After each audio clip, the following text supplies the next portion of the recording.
Tanırım şu anda, bir dəqiqə. Boyunuz nə qədərdir? Eşq etirafı gəlir. Səncə, görmürsən yanında durmuşam.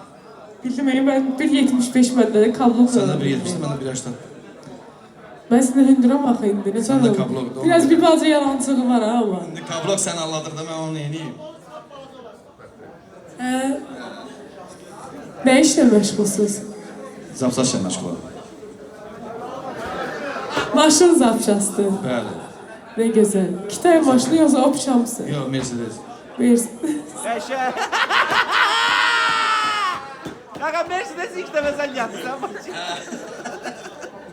Sən özü subaydın. Siz necə xoşunuza gəldi mi mən belə? Əla, bəyəndim. Seni Sən təşəkkür şəxsi ederim. məskəniz üstündədir. Yox, mamamda qalır. Bağımızda. Qəşəng oğlan, dəqiq bir dənə yaxından çək. Valla. Qara qaş, qara göz, qara saqqal. Nə olmalıdır ki başqa? Əslində ki adınız necə oldu? Adım Cahid. Cahid bəy.